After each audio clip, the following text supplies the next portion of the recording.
Friends, welcome to Holy Trinity Catholic Church, where we believe, belong, and become. Gaudete Domino in Semper. Rejoice in the Lord always. This is the entrance antiphon for this Sunday's liturgy.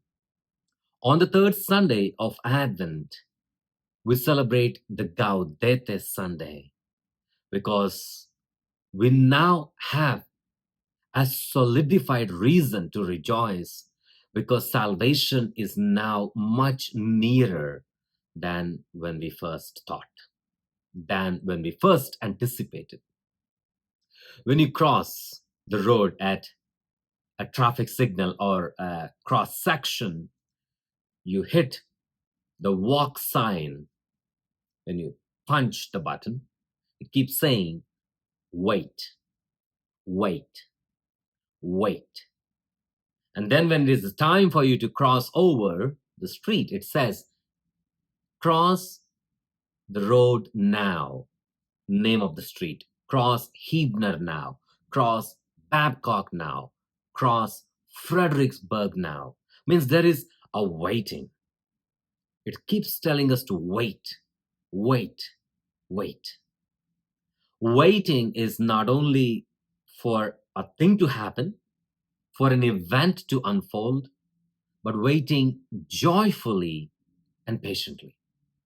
Oftentimes in our spiritual life and in the bigger picture of our life, the spectrum of our life oscillates between this waiting. The pendulum keeps swinging. But do we wait joyfully and patiently? The readings for this Sunday, Gaudete Sunday, give us a clear path, a projection, a trajectory to wait and to wait joyfully and patiently. In the first reading, three images of lifelessness, Isaiah says, will begin to flow with life. Desert, a parched land, a steppe will be fruitful. This is something uncommon. Desert, a parched land, and a steppe are geographically, terraneally, are dry places. But now Isaiah envisions fruitfulness. And this happens when we do not fear.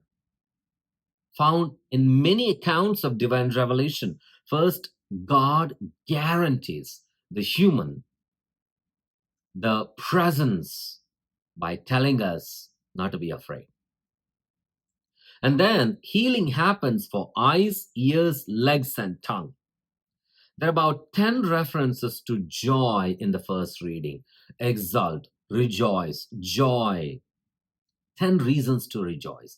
10 times a reference is made to the notion of joy.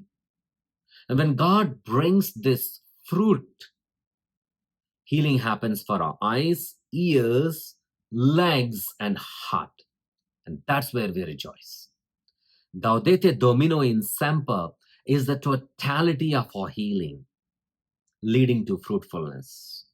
Such healing symbolizes the transformative nature and the power of God who comes to the aid of people, comes to save people, as the responsorial psalm would hint again to us as we say, Lord, come and save us, so that we become fruitful and rejoice. And in the second reading, letter to St. James, if we are waiting for the Lord, let us wait patiently for the parousia, the revelation of God, God's own self-disclosure. Patience is not only waiting, but being joyful while we wait. Being joyful while we wait. When we hit that walk sign on, wait, wait, wait, wait. We wait joyfully and patiently. And like the farmer who knows when to expect the fruit or when it is going to rain, we know that God will come to our rescue. God will heal us. God will make us fruitful, abundant. It is this hopeful expectation, in patience, and in joy. Like the patient farmer, both prophets and the scriptures invite us to wait on the Lord patiently and joyfully. And in the gospel, halfway through Advent, we celebrate the Gaudete Sunday because we now have a glimpse. We are able to see where we are arriving. We're able to see clearly the path and the end point. John plays a double role again, like the last week. He sets the standard for judging and gives us the privilege of entering the kingdom of heaven. He was the herald of Christ's coming, but himself died. He is the model of patience, that patient enduring and suffering. He's sending his disciples to go and see and ask Jesus whether he was the Messiah or should they have to wait for someone else. It shows that notion of waiting, even in John the Baptist, about whom Jesus said, of all the people born of women, there is no greater than John the Baptist. The privilege of being the least in the kingdom of God is greater than John the Baptist, was the response of Jesus. Why did Jesus say a first sentence, acclaiming John as the greatest, and the next sentence, the least in the kingdom of God is greater than John the Baptist? Why? Because we now have the privilege of seeing God face to face. We are now able to rejoice. We are able to witness to this manifold unfoldment of God's salvation coming to save us, to make us fruitful, and to make us rejoice. This is the reason to rejoice, because we now are arriving at this unfoldment of the mystery of God's incarnation. Even the least among us would be the greatest. But are we attempting to be even the least in the kingdom of heaven? Advent is the time to introspect, examine ourselves.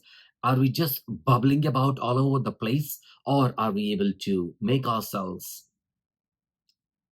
a witness, humble abode for the Lord to arrive?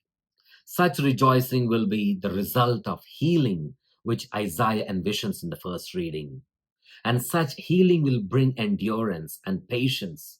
And while we wait for the Lord patiently and joyfully, God is ushering forth fruitfulness, abundance, asking us to rejoice because the Lord is coming to save us.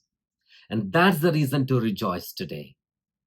Listening to Isaiah, James, and John the Baptist, we are now arriving at a much closer point than when we first believed. Lord, come to save us. We wait joyfully and patiently. Gaudete Domino in Semper. Rejoice in the Lord always. Father Praveen Lakisetti here at Holy Trinity Catholic Church in San Antonio, Texas. Thank you and God bless.